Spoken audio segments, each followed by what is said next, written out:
Hi, I'm Jack the Rattle. For the past year and a half, I've been working on a comic book project set in 13th century England.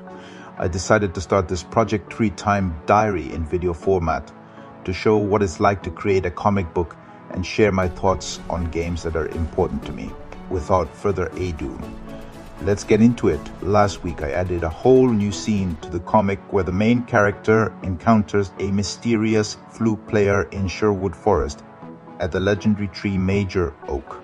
I wrote this scene because I realized the main character needed more concrete moments for the reader to understand his motivations and why he is the way he is. I used the flute player to reflect these aspects.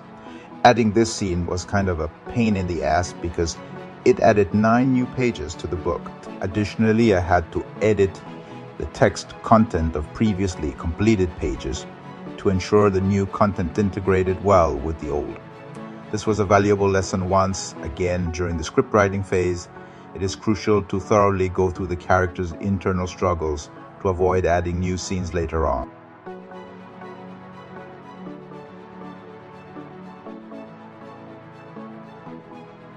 During this process, I thought about how I already have several trees drawn for the forest scenes and could save time by copying my previous work for the backgrounds. I set this idea aside for now, but in the future, it could be a time-saving method. Speaking of trees, I drew Major Oak like it is today. The tree is about 800 years old, so it has been there during the events of my story. It is kind of stupid that I drew it like we see it today because at that time, the view must have been really different and the tree quite a bit smaller. But because there's no reference from that era, this is how we go with it. So for these new pages, I developed a new way to ink the sun rays shining through the trees. It looks good to me ink, but I need to see what happens when I add colors.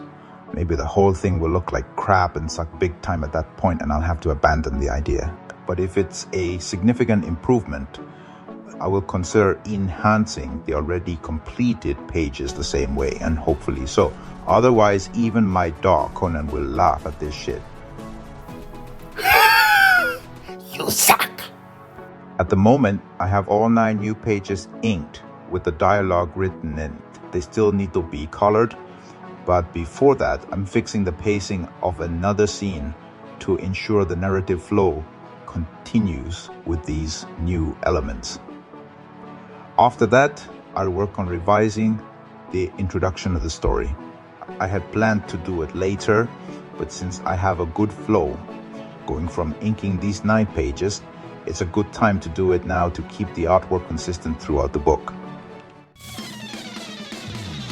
So now I have like 120 pages of this comic done, and I'm pretty satisfied with this accomplishment. If you enjoyed this content, I ask you to subscribe to my channel and follow the progress of my project, and also provide feedback. And if you like some good scary comics that you think I might like, please share, because I love good stories. But for now, I'm going back to drawing. See you next time.